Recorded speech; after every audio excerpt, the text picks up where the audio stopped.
Hace unos 50 años, en un campamento de jóvenes, escuché por primera vez este canto que los jóvenes trajeron hoy. Y esa noche, yo creo que no lo repetimos menos de unas 15 veces, en medio de un tremendo tiempo de avivamiento que tuvimos.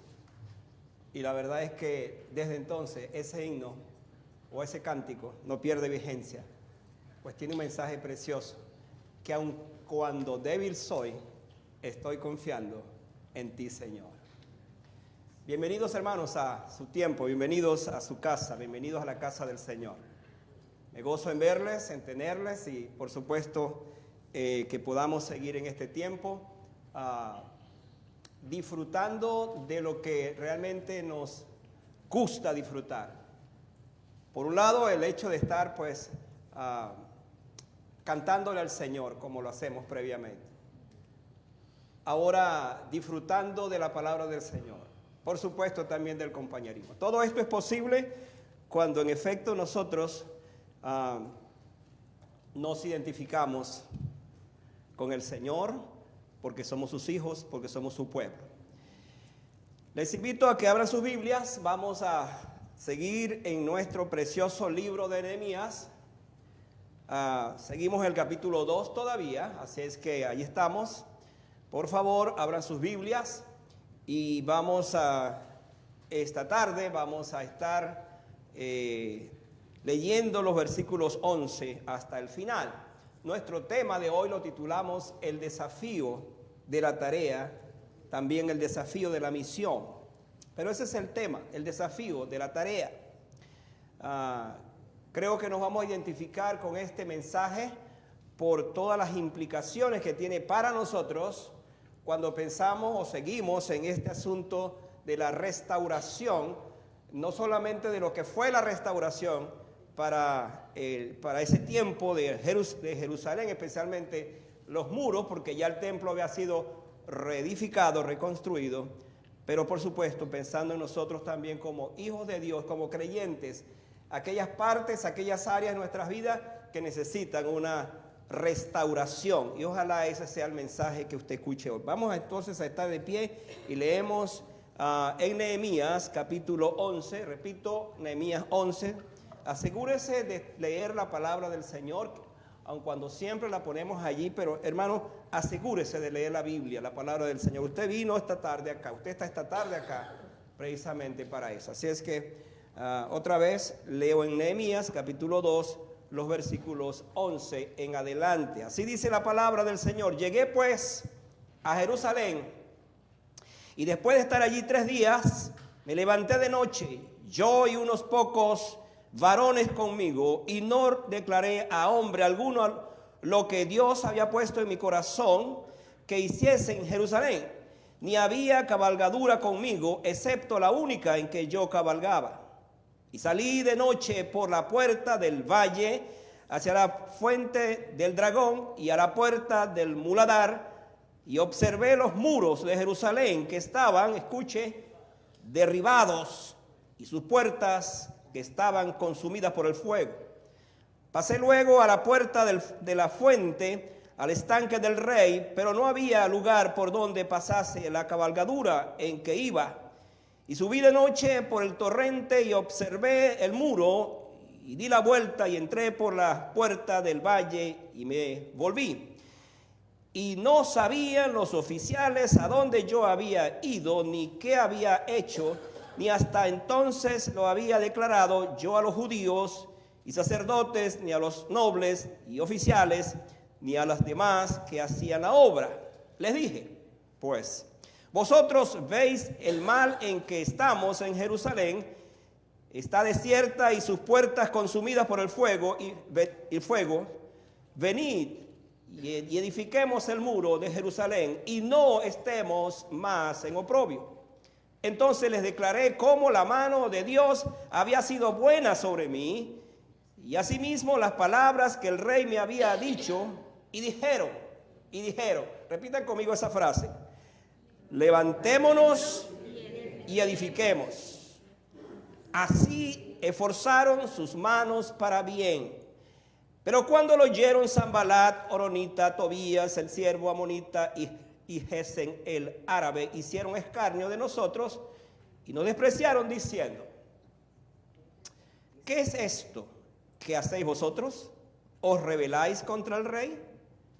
Y entonces les dije, repitan conmigo esa última parte: el Dios de los cielos, Él nos prosperará, y nosotros sus siervos nos levantaremos y edificaremos, porque vosotros no tenéis parte, ni derecho, ni memoria en Jerusalén. Amén, amén. Vamos a orar al Señor, vamos a pedir al Padre Celestial que esta tarde nos ilumine nuestras mentes, nuestros corazones, para que esta palabra penetre y nos hable profundamente. Le animo a que usted allí en su corazón le diga al Señor esta tarde: habla, Señor, habla, que tu siervo oye. Allí en la intimidad de su corazón, que ninguna otra cosa interrumpa este momento sagrado en su vida, porque usted va a oír no la palabra del pastor meramente, usted va a oír la palabra de Dios. Y usted y yo necesitamos oír esa palabra hoy. Así que cierre sus ojos y ore conmigo allí. Padre amado, muchas gracias por este tiempo que lo dedicamos a ti. En este momento no queremos oír otra cosa, ni siquiera el más mínimo ruido, por cuanto estamos aquí en tu casa, en la casa del Señor. Sino que lo único que queremos oír es la voz tuya que penetra en nuestros corazones. Ni siquiera el ruido de nuestra mente, cargada muchas veces de tantas cosas. No queremos oír ese ruido, queremos oír la palabra de Dios. Nos entregamos, nos rendimos a ti para oírla, para que ella nos ministre, para que ella nos hable, para que ella obre en nuestros corazones. Te damos gracias por lo que tú vas a hacer esta tarde en nuestras vidas, en el nombre de Jesús. Amén. Pueden sentarse, hermano, muchas gracias. Hermano, no es lo mismo un viaje a un país con hermosas ciudades, con sus enormes edificios, con sus bellas comodidades, facilidades al visitante, que ir a visitar una ciudad donde sus edificaciones, fortalezas, están en el suelo, destruidas por alguna invasión que por supuesto llegó en un momento determinado.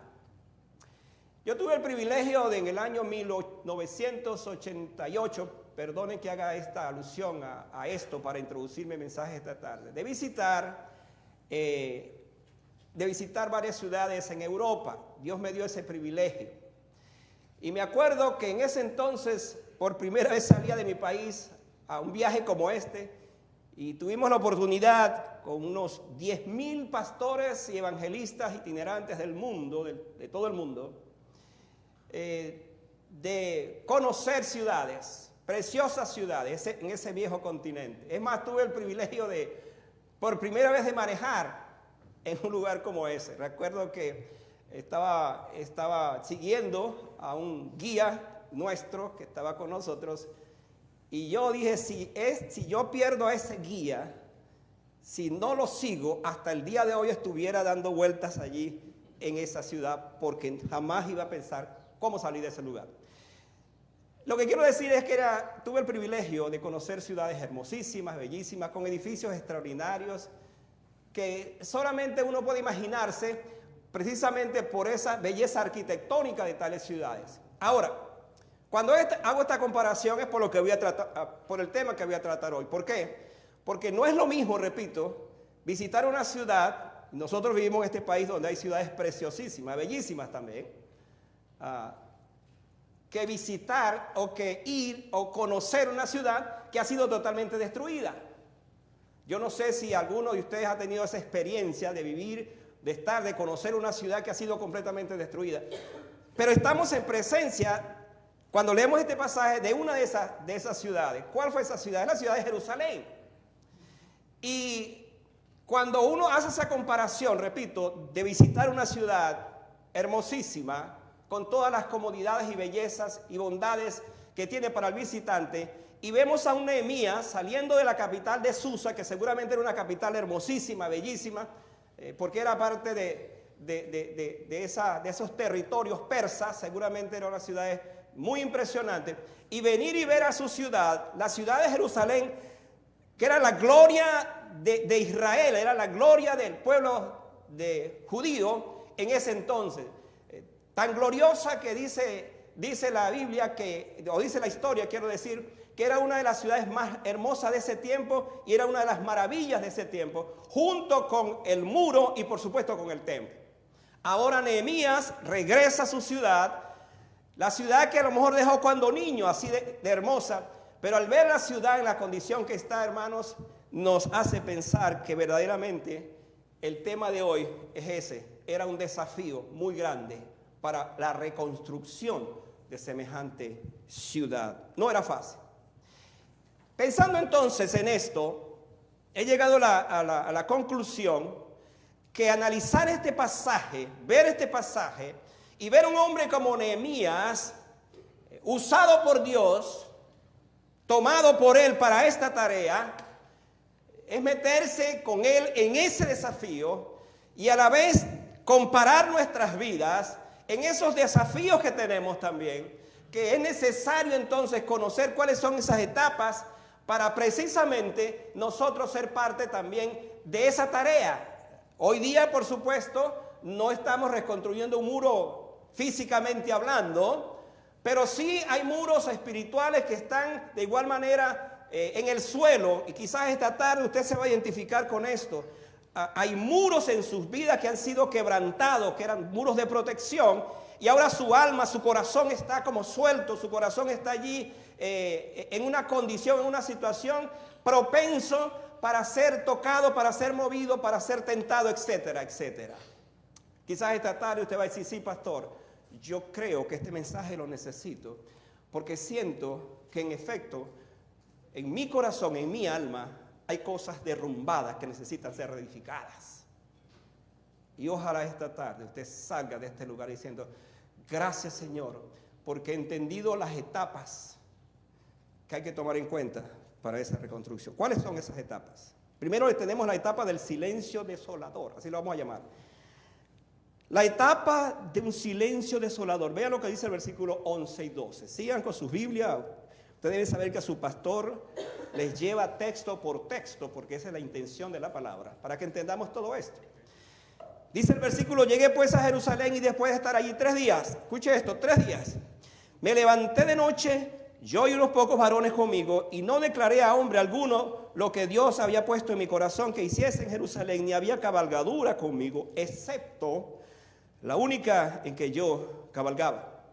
Aquí tenemos entonces este principio que lo llamo gastando tiempo con Dios en medio de la ruina. Ese es el principio que quiero dejar ahora establecido acá. ¿Cómo vemos esto?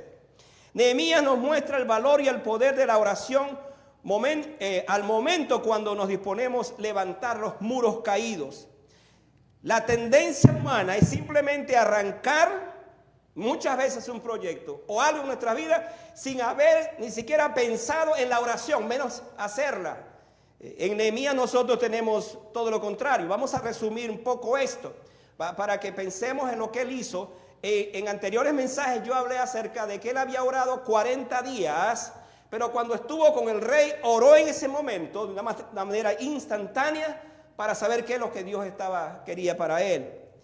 Y ahora lo vemos en estos 3 días que llegó a Jerusalén, está en Jerusalén, ya llegó con su cabalgadura, con su gente, y está allí, pero está solo. Por lo menos el texto nos refiere a eso en cuanto a lo que vamos a explicar. Pero además de eso está de noche, está en ese lugar de noche.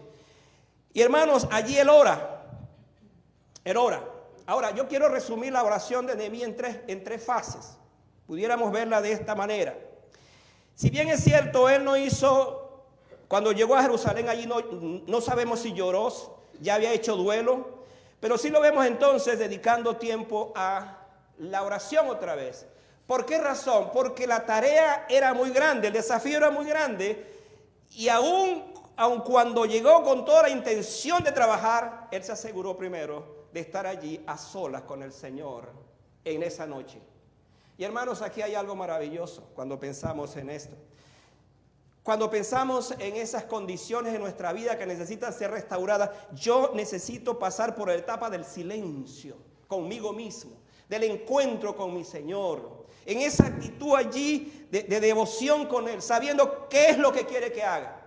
Porque otra vez la tendencia humana es comenzar las cosas, hacerlas de una vez, sin considerar cuál es la voluntad de Dios, de qué manera Dios nos está hablando, cómo Él quiere precisamente que nosotros actuemos de esa forma.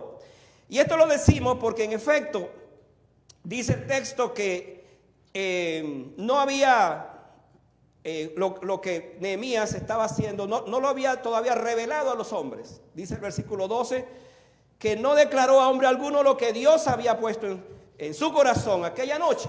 Todavía no. ¿Por qué razón? Porque él quería asegurarse que lo que venía después era precisamente eso, el trabajo, el desafío. De manera que cuando su gente le escuchara sobre lo que significaba semejante, tan monumental obra, levantar semejantes muros y las puertas quemadas, era algo extraordinario. Entonces eso nos lleva a pensar entonces que él caminó en el silencio, en medio de los escombros también. Vea los versículos 13 al 16, no lo vamos a leer para seguir avanzando. Pero en esos versículos nosotros podemos apreciar esto. La manera como este texto narra los hechos simplemente es extraordinario. El lector es llevado a imaginarse el relato por la forma tan descriptiva como va pasando las cosas. Hasta ahora Nehemías está haciendo las cosas solo, explorando personalmente. Observémoslos en la noche, moviéndose de puerta en puerta. Dice el texto que solamente había una cabalgadura. Y llegó un momento donde ni siquiera la cabalgadura, otra versión dice que era un burro donde él iba arriba de él, ni siquiera podía pasar porque los escombros, la condición era extremadamente, de destrucción. Eran muchas las ruinas que estaban allí. Entonces podemos observarlo de esa manera. La pregunta que pronto surge aquí es ¿por qué Nehemías hizo todo de noche? ¿Por qué no lo hizo de día? Y hermano, yo medité en esta semana acerca de esto y esta fue mi conclusión. Nehemías hizo esto de noche por dos razones. Primero, él quería asegurarse que lo que le dijo su hermano Hanani ahora fue una realidad. Y si él había sentido un dolor por la ciudad cuando lo oyó, en la noche lúgubre, en ese momento, su dolor fue más intenso. Experimentó como ningún otro, porque estaba en el sitio, aquel dolor, aquella tristeza. Y seguramente vinieron muchos recuerdos a su vida cuando en esa ciudad, a lo mejor cuando era niño, jugaba con los demás. Y ahora lo que está viendo, una ciudad totalmente arruinada, porque sus muros están totalmente destruidos. Pero hermanos, también en la noche, es cuando nosotros, en el silencio de la noche, es cuando nosotros venimos a esas reflexiones de todo lo que ha pasado en nuestras vidas. Y es allí en la quietud de nuestros corazones donde tenemos que desnudarnos delante del Señor. Porque no nos está viendo más nadie, pero nos está viendo Dios. Y es allí donde nosotros tenemos que venir a estar a cuenta con Él. Exactamente en esa condición. Es como si al enfrentarnos con la noche misma y la desolación dejada por la mano enemiga tuviera mayores proporciones para que el dolor fuera más intenso. Y uno puede percibir entonces a un Nehemías allí en ese lugar, moviéndose de un sitio para otro, viendo las puertas. Y fíjese que dice todas las puertas, se va moviendo en esa dirección. Y uno dice, uno puede ver a un Nehemías con esa visión de todas las cosas. Aun cuando era de noche, él está viendo la destrucción por lo que nos está revelando. Amados hermanos, años después, muchos años después, hubo un hombre llamado Jesucristo, que en una noche lúgubre, que en una noche tenebrosa, oró al Señor 3 veces, pidiendo que si era posible que pasara de él aquella copa, pero que no se hiciera su voluntad. Y la lucha de ese hombre llamado Cristo era porque él se iba a enfrentar a unos muros caídos, porque el pecado arruinó desde el Génesis para acá esa bella creación que Dios hizo. Y se iba a enfrentar. Y esa noche era propicia para enfrentarse, precisamente, para levantar esos muros caídos por el pecado, por la obra de Satanás, enfrentarlo de tal manera entonces que dice la Biblia que en efecto, cuando amaneció, o aún en la misma noche, quiero decir, ya quizás para amanecer, cuando llegaron para buscarlo, él dijo, vámonos, se acerca el que me entrega. Y allí se levantó precisamente para reconstruir los muros que el pecado había quebrantado en la vida de todos nosotros. He allí entonces, hermanos, esta etapa, cuando hablamos del desafío de esta tarea, la etapa de ese silencio, la etapa donde yo estoy con mi Señor, donde yo estoy allí simplemente absorto con Él en esa comunión íntima. Pero hay otra etapa, que es la etapa de la visión revelada. ¿Dónde encontramos eso? Vaya a los versículos 16 y 17. Dice, y no sabían los oficiales a dónde yo había ido, ni qué había hecho, ni hasta entonces lo había declarado yo a los judíos, y a los sacerdotes, ni a los nobles oficiales, ni a los demás. Pero escuche esto, versículo 17. Y les dije pues, vosotros veis el mal en que estamos, que Jerusalén está desierta, sus puertas consumidas por el fuego. Venid y edifiquemos el muro de Jerusalén y no estemos más en oprobio. Ahora, hermanos, tenemos el llamado, tenemos las palabras de un hombre que después de haber estado en contacto directo con aquella destrucción, tiene la tarea, tiene la responsabilidad de comunicar a ellos esta situación.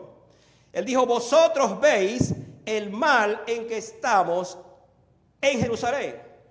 Está desierta. Sus puertas están consumidas por el fuego. Es como decirle, la situación es tan grave. Lo que nos vamos a enfrentar es tan grande que nosotros no podemos seguir en esto. Ahora, hermano, ¿sabe cuánto tiempo había pasado que Jerusalén estaba en esa condición? Más de 100 años. Cuando uno lee esto, dice, ¿cómo es posible que haya pasado tanto tiempo y es ahora cuando viene la reconstrucción? ¿Sabe qué me hizo pensar en esto? Para que ustedes tengan una idea.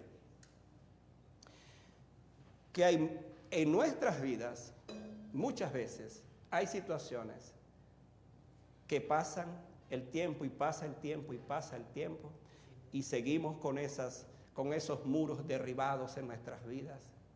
Simplemente porque no hemos escuchado o no nos hemos enfrentado o alguien no nos ha dicho o no hemos sido obedientes al Señor para saber que no debemos seguir en oprobio, que no debemos seguir en esa condición, sino que debemos levantar.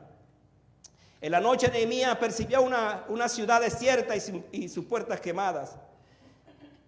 En lugar de percibir, déjeme decirle esto que a lo mejor no sabía, pero se dice que Jerusalén era una ciudad muy alegre.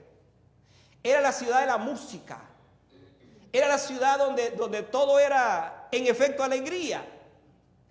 ¿Por qué razón? Porque era la ciudad de Dios. Era la ciudad santa. Era la ciudad donde el pueblo judío sabía quién era su Dios. ¿Y por qué razón entonces ellos vivían en esa ciudad privilegiada? Pero allí Nehemías entonces tiene una visión. ¿Cuál es la visión? Una visión del desastre. Sin embargo, él tiene un plan. Sin embargo, él tiene palabras de aliento. Él tiene palabras de esperanza. Dice, es verdad, estamos en esta condición. La ciudad está totalmente destruida, especialmente sus muros. Pero él les dice a ellos, entonces, levantémonos. No estemos más en esto. Venid, edifiquemos los muros de Jerusalén. No sigamos en esta condición. Vea que esta invitación es importante, hermanos, porque cuando nosotros nos enfrentamos en la vida a situaciones que sabemos que las estamos pasando, que estamos viviendo, hay una invitación interna de nuestra conciencia que nos dice, no sigas allí en ese oprobio, no sigas en esa vergüenza, no sigas en esa condición, levántate. Nehemías no era un constructor, por supuesto, él era copero. Él sabía muy bien hacer su oficio porque era copero, no era constructor. Pero aquí entonces él viene para llenar de ánimo a la gente para hacer la obra. Y hermanos, cuando vemos lo que el hombre de Dios ve, voy a repetir esto, cuando vemos lo que el hombre de Dios ve, lo próximo debe ser la ejecución del plan. Esta visión de Nehemías es parecida a una vida espiritual desierta, con daños fuertes para ser reparados. Pero se acerca precisamente el mismo Señor para decirnos, ve y reedifiquemos la ciudad. He aquí la invitación para unirse al plan. Las palabras de un motivador siempre serán positivas y llenas de posibilidades. ¿Se acuerdan que la semana pasada yo les estuve hablando acerca de una fe restauradora? Ese fue el mensaje. Y él había pedido al rey los recursos y ahora está con ellos. Ha visto cómo está la ciudad, pero él sabe que cuenta con los recursos. Hay un plan. Él viene a revelarles el plan, a presentarles el plan, porque tiene los recursos. Y hermano, qué hermoso pensar en esto, que muchas veces podemos nosotros tener una visión de una condición muy particular en la vida, donde vemos que hay cosas que no funcionan, que no trabajan, hay desánimo, hay desaliento, pero nosotros contamos con los recursos del cielo. No son los recursos del gobierno, no son los recursos de mi trabajo, no son los recursos de mi profesión, son los recursos del cielo. Nehemías tenía esos recursos y con eso él va y se presenta ante ellos de esa manera. Según la historia pasada, las ruinas de Jerusalén habían estado, como dije, por mucho tiempo. Curiosamente, escucha esto, el templo ya había sido reconstruido, por lo menos 15 años atrás, según la historia bíblica, y en esto Esdras fue el instrumento para hacer esto. Pero es después de eso, y contando los años anteriores, cuando viene entonces el planteamiento de reconstruir la ciudad, el muro. Se ha dicho que no es suficiente saber acerca de lo que debemos hacer. También necesitamos la invitación para hacer eso una realidad. Y es lo que estamos viendo ahora en el caso de Nehemías. Esta invitación también es para nosotros. ¿Cuál es la invitación? Venid, dice, venid y edifiquemos. Hermanos, la vida espiritual nuestra, hablando en esos términos, necesita precisamente de esa invitación para la reedificación, si ese fuera el caso. Pero cuando pensamos en esto más allá de nuestra vida espiritual, pensamos, por ejemplo, ¿cuántas vidas que no conocen al Señor están en esa condición? Que necesitan ser restauradas, que sus muros, desde el punto de vista espiritual, están derrumbados, necesitan ser reedificados. La invitación es esta: venid, venid y edifiquemos nuestros muros. Los muros derribados son una visión de un alma sin protección. Como dije al principio, quizás usted esta tarde está aquí y esta palabra de alguna otra manera le está ayudando a entender si hay muros en mi vida, aquellos muros que eran de una protección para mi vida. Yo siento que están derrumbados, que están derribados y he dejado una puerta abierta, o las puertas de mi corazón están consumidas, están quemadas, y he dejado que muchas cosas ahora penetren en mi vida. Necesito entonces la recuperación, la restauración en ese sentido. Esto me lleva a la tercera etapa entonces. La tercera etapa es del compromiso compartido. ¿Dónde encontramos eso? Vayan otra vez al versículo 18. Miren lo que dice el versículo 18. Este es un versículo extraordinario. ¿Qué dice ese versículo? Entonces, les declaré cómo la mano de mi Dios había sido buena. Qué lindo esto, sobre mí. Y asimismo las palabras que el rey me había dicho, y dijeron, ¿qué dijeron? Levantémonos y edifiquemos. Así esforzaron sus manos para bien. Ahora, parémonos aquí, como dicen por ahí, y analicemos estas dos frases. La primera es: levantémonos y edifiquemos. Vamos a analizar esa frase. ¿Por qué razón? Este fue el resultado de compartir la visión. Los que estaban allí escucharon al motivador. El motivador es Nehemías. El entusiasmo con el cual Nehemías debió comunicar lo visto y revelado tocó los corazones de los hombres de la ciudad. Hermanos, si algo sabía el copero del rey, era que aquella tarea no era de él solo. No podía hacer esa tarea solo. Tenía que involucrar entonces a la iglesia, a la congregación, al pueblo de Dios. Porque eran ellos los que estaban viviendo en semejante condición y era con ellos que se iba precisamente a hacer la restauración. En los días más oscuros de la Segunda Guerra Mundial, cuando la Gran Bretaña se enfrentó a los nazis, dice la historia que Winston Churchill asumió el liderazgo como ministro de la nación. Y él arengó a la nación con estas palabras, diciendo: sangre, esfuerzo y lágrimas y sudor es lo que le ofrezco. Y dice la historia que estas palabras, que eran palabras desgarradoras, porque hablaba de eso, de sangre, esfuerzo, lágrimas y sudor, fueron las palabras que unió a la Gran Bretaña para enfrentar precisamente a los nazis y con ellos la victoria que vendría después. Hermanos, en la vida espiritual, las palabras de un motivador como Nehemías, pero más que eso, las palabras de motivación de la misma palabra de Dios, nos ayudan a entender cuán importante son estas palabras, son el resultado de estas palabras cuando dijeron ellos: levantémonos y edifiquémonos. Cuando hay una motivación genuina para hacer el trabajo, los resortes de la congregación deben activarse.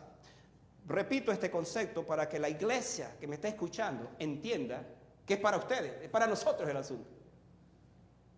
Cuando hay una motivación genuina para hacer el trabajo, nosotros nos despertamos, nosotros nos levantamos, porque sabemos la urgencia de la tarea, el trabajo que tenemos por delante. No es el trabajo de uno o de dos, es el trabajo de todos. Y es aquí donde la palabra del Señor nos confronta. Levantémonos y edifiquémonos son las palabras que debieran salir de todo creyente, sobre todo cuando ve la necesidad en la que estamos. No solo es estar presente y sentado, debemos levantarnos y edificar. Por lo general estamos presentes, sentados, pero no nos levantamos. Dios quiera que en esta tarde nosotros estemos presentes y sentados, pero nos levantemos, no para saludarnos solamente, nos levantemos en el sentido de lo que yo como creyente debo hacer para el Señor primeramente y con ello para la iglesia. La frase preciosa es: levantémonos y edifiquemos. Cuando esta gente escuchó a este hombre hablar de esa manera, entonces sintieron en su corazón que era la hora, que era el momento. Pero además dijeron: así esforzaron sus manos para bien. Interesante que otra versión dice: y unieron la acción a la palabra, dice la nueva versión internacional. Cuando alguien transmite palabras de entusiasmo, de motivación y de esperanza, pronto tiene seguidores. Cuando usted escucha algo que le llama la atención, que le gusta, que le parece bien, le aseguro que usted sigue eso, aún en esas cosas que no debiera seguir. Porque muchas veces nosotros seguimos tantas otras cosas en la vida? Usted debe saber, no se las voy a mencionar, pero debe pensar en eso. ¿Cuáles cosas está siguiendo en la vida? Aún en el contexto de la vida espiritual. Y usted lo sigue porque le llamó la atención, le entusiasmó eso. Pues hermanos, estamos en presencia de algo totalmente distinto desde este punto de vista. Dice que ellos esforzaron sus manos para bien. Las palabras bien dichas y sobre todo dichas con amor no serán difíciles para ser oídas y ser obedecidas. Por ejemplo, cuando un padre le habla con amor a su hijo, en lugar de regañarlo, o siempre regañarlo, y le habla con amor, y le habla con ese entusiasmo, a lo mejor va a ser lo mismo que cuando se propuso hablarle de otra forma. Porque así somos los seres humanos, reaccionamos de esa manera.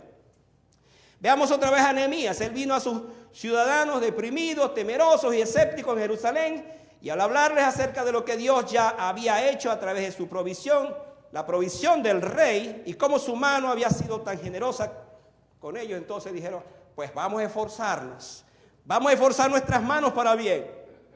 Mire, escuche esto. Las manos para hacer el mal se activan fácilmente en todo tiempo, mientras que las manos para hacer el bien son pesadas muchas veces y les cuesta arrancar. ¿Por qué ese dilema? ¿Por qué esa situación muchas veces en nuestras vidas? ¿Qué pasa en ese aspecto con nosotros? Uno puede leer constantemente cómo el mal avanza y avanza y avanza. Cómo las manos del mal se han metido de tal manera en la vida, en tantas cosas, que avanzan. ¿Por qué las manos del bien se detienen, no avanzan? ¿Cuán distinto entonces fuera nuestra vida si esforzáramos nuestras manos para hacer el bien? Déjenme contarles esta historia para arrojar luz sobre lo que estoy diciendo. Se cuenta que en la Segunda Guerra Mundial, una estatua, una figura de Cristo estaba al frente de un templo y tenía las manos abiertas. Un bombardeo que hubo allí afectó tremendamente a esa figura. Tanto así que fue difícil reconstruirla en su totalidad. Y aun cuando lograron bastante hacerla, reconstruirla, no pudieron hacer nada con las manos. Las manos estaban vueltas añicos, hablando de estos temas, destruidas completamente. Y allí entonces tuvieron reuniones y reuniones. ¿Qué podemos hacer para reconstruir las manos? Un hombre en la congregación, de esos hombres sabios, dirigidos por el Señor, dijo: hermanos, yo voy a hacer una placa para ponerla aquí al lado de la estatua. Y esa placa va a decir: Cristo no tiene más manos sino las nuestras. Y en efecto, en esa estatua se puso esa inscripción: Cristo no tiene más manos que las nuestras para hacer el bien. Hermanos, y así sigue siendo lo mismo. Dios no tiene más manos que las nuestras para hacer el trabajo, para hacer que su obra avance. Entonces esta historia nos revela precisamente esto. Después de un gran trabajo, en el caso de ellos, esta motivación, quiero decir, ellos se involucraron para hacer la obra. Por último, me encanta esta otra etapa, la etapa de la confianza plena. A ver, voy a resumir para que sepan qué hemos hablado. Primero, hablamos de la etapa del silencio desolador. Después hablamos la otra etapa, la etapa de la visión revelada. Después hablamos de la etapa del compromiso compartido. Ahora vamos a hablar de la etapa para mí más hermosa de todo esto, que es la etapa de la confianza plena. Cuando estamos frente al desafío de la tarea, cuando estamos en presencia de lo que tenemos que hacer, entonces ahora tenemos la etapa de la confianza plena. Vayan al versículo 19 para que vean esto. Dice el versículo 19: pero cuando lo oyeron Sanbalat horonita, Tobías el siervo amonita y Gesem el árabe hicieron escarnio de nosotros y nos despreciaron diciendo: ¿cuáles eran las preguntas? ¿Qué es esto que hacéis vosotros? ¿Os rebelaréis contra el rey? Ahora, capturen el pensamiento que voy a desarrollar aquí. En este pasaje, mientras unos dijeron: levantémonos y edifiquemos, otros entonces se activaron con su lengua bien activada para desanimar a los que habían dicho: levantémonos y edifiquemos. Y aquí una tremenda lección en la vida espiritual para que entendamos siempre esto. ¿Qué vamos a entender? Que cada vez que usted se levanta para hacer algo para el Señor, puede haber alguien muy cerca de usted, un amigo, un vecino o un familiar, que lo va a desanimar para hacer eso, para seguir adelante. En este libro, las lenguas desanimadoras se llaman Sanbalat y Tobías, y se agregó ahora un fulano árabe llamado Gesem. Y hermanos, durante todo este estudio que vamos a seguir teniendo del libro, nos vamos a ver que estos son los enemigos que se levantaron precisamente para desanimar, para contrarrestar. Observen, por ejemplo, la intención de las preguntas. Ambas estaban dirigidas para crear ese estado, esa condición.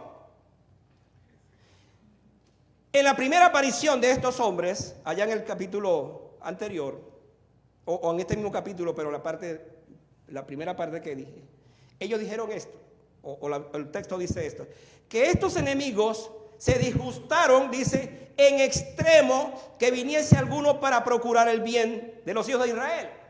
Estaban presentes allí. Y hermanos, el don, entre comillas, de desanimar, obviamente no es un don, es muy notable cuando hay el desafío de hacer cosas nuevas, de hacer cosas que honren al Señor. Cuando se trata de entusiasmar a otros para hacer el trabajo, pronto aparece un espíritu de crítica, por ejemplo, donde todo no parece bien, no me gusta eso. Y muchas veces en esa manera de ser y de criticar arrastramos a otros para que se unan al coro de críticas.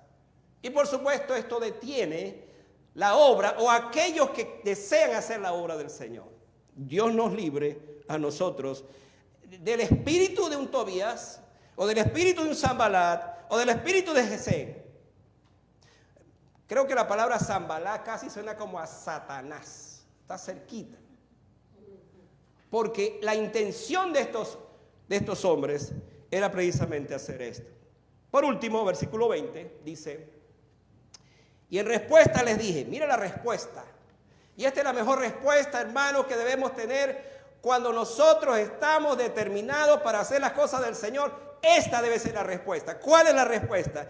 Dice el versículo 20, y en respuesta les dije, el Dios de los cielos, Él nos prosperará, y nosotros, sus siervos, nos levantaremos y edificaremos, porque vosotros no tenéis parte, ni derecho, ni memoria en Jerusalén. Así se le responde a los criticones, así se le responde a aquellos desanimadores, así se le responde a aquellos que siempre están viendo cosas negativas cuando anhelamos y deseamos hacer las cosas para el Señor. Así hay que responder, no hay otra manera. Nehemías ya sabía quiénes eran estos encargados de traer el desaliento en la congregación. Por eso no dudó en darles una respuesta del tamaño de su atrevimiento. ¡Qué tremendo texto! Ustedes están pensando todo eso, que esta obra no va a ser posible. Pero les dice, y les recordó a estos charlatanes de oficio, que sería el mismo Dios de los cielos el encargado de prosperar esa misión. ¿Por qué? Porque él había llegado a Jerusalén por orden de su Dios, no solamente del rey, bueno, en todo caso del rey de los cielos. Él había llegado allí. Si alguien sabía de esa prosperidad era Nehemías. Él había dicho que la benéfica mano de Dios estaba sobre él. Y ahora es el momento para hacer realidad todo aquello. Era por la confianza en la prosperidad de Dios que Nehemías arenga a su gente a trabajar, a levantar los muros. Y para eso, especialmente para esos saboteadores de la obra del Señor, las palabras fueron contundentes. Porque vosotros no tenéis parte, ni derecho, ni memoria en Jerusalén. Y hermanos, déjenme decirle esto. Déjenme decirle esta palabra. Cuando estamos tocando un tema como este, que tiene que ver con levantar los muros en el contexto espiritual, los sanos propósitos de mi corazón se levantan para hacer eso. Vamos a escuchar voces, vamos a escuchar cosas, o se nos va a presentar el mismo enemigo para desanimarnos, para decirnos, ¿qué vas a hacer? Vuelves otra vez a intentarlo y mira lo que eres, no puedes salir de esa condición, sigues siendo lo mismo, sigues haciendo lo mismo y sigues siendo el mismo. No hay progreso en tu vida, no hay triunfos en tu vida, no hay éxitos en tu vida, porque las veces que lo intentas simplemente perseveras allí, sigues igual. Pero aquí entonces la palabra del Señor con entusiasmo nos dice, vosotros los enemigos no tenéis parte ni derecho ni memoria en Jerusalén. Pudiéramos decir, el enemigo no tiene ni parte ni derecho en mi vida, porque mi vida le pertenece al Señor. Porque en medio de la condición que pueda venir, yo tengo a un Cristo poderoso que me ayudará a seguir adelante en esa condición que estoy viviendo. Los que no procuran el bien para la obra del Señor, sino son instrumentos de desaliento, no pueden tener parte en la obra del Señor. Me gusta Nehemías. No puede tener parte en la obra del Señor aquellos que tienen la misión de desalentar y de parar la obra del Señor. No pueden tener parte. Los ponemos fuera.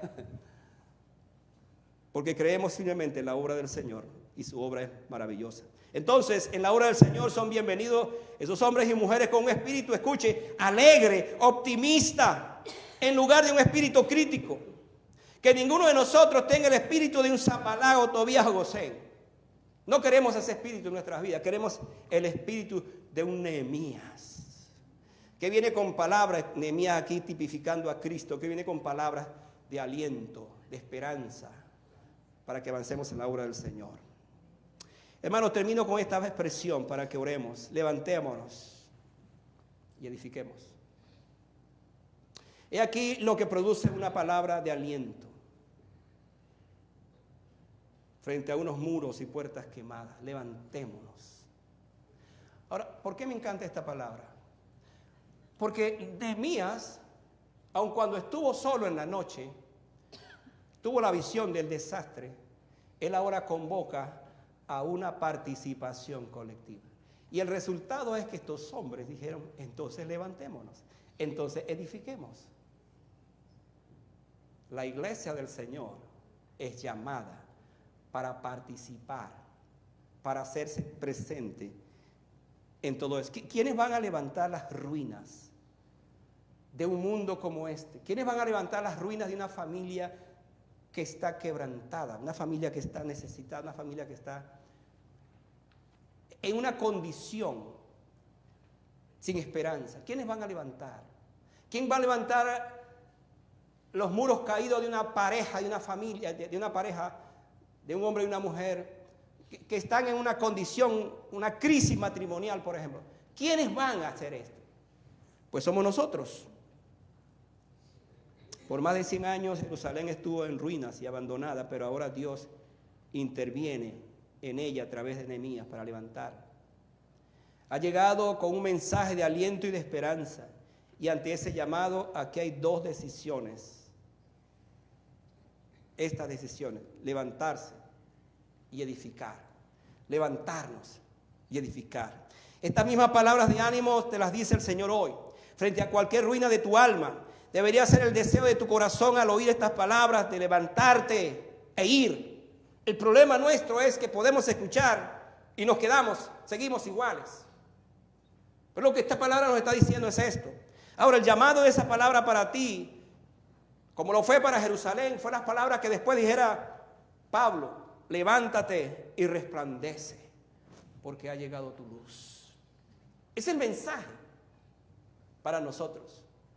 Hermanos, no estemos más en oprobio. Esta palabra significa no sigamos más en vergüenza. ¿Sabe usted que el pecado, la tarea del pecado sigue siendo producir en nosotros vergüenza y hacernos vivir con una conciencia culpable? Siempre. Pero ¿cuál es el texto? ¿Cuál es el mensaje del texto? Levantémonos y edifiquemos. No sigamos más en oprobio.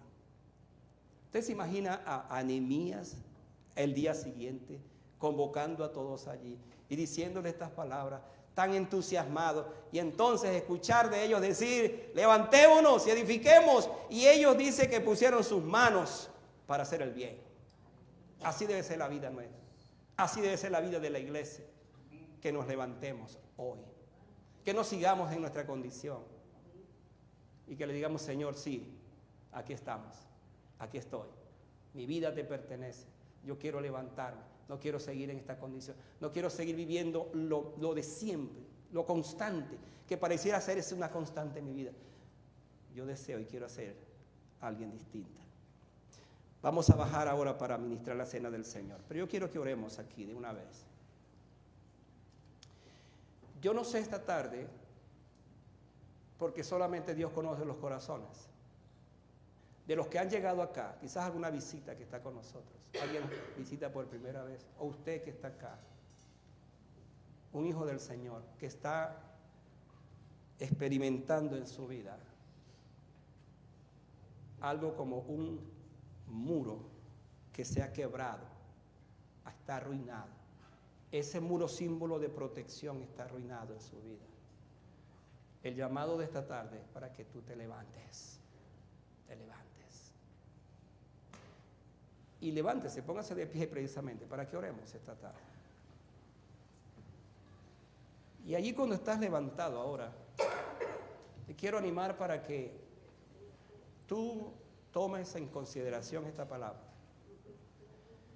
Tú ores al Señor en tu corazón, porque solo Dios sabe lo que hay en tu corazón, lo que está pasando en tu corazón, lo que hay allí. Y allí en tu corazón ora al Señor, en la quietud de tu corazón, y dile a Él estas palabras. Dile estas palabras: Padre, gracias por Nehemías, este hombre de visión, de entusiasmo, de palabras alentadoras,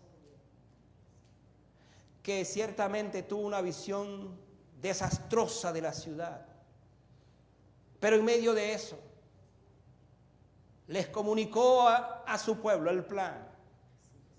La mano poderosa de su Dios estaba con él, y esa mano poderosa estaba seguro que era la mano que iba a conducirles a ellos en esa restauración.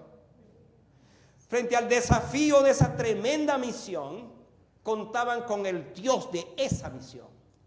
Esta tarde nosotros, Señor, nos acercamos a ti exactamente como somos, en nuestra condición.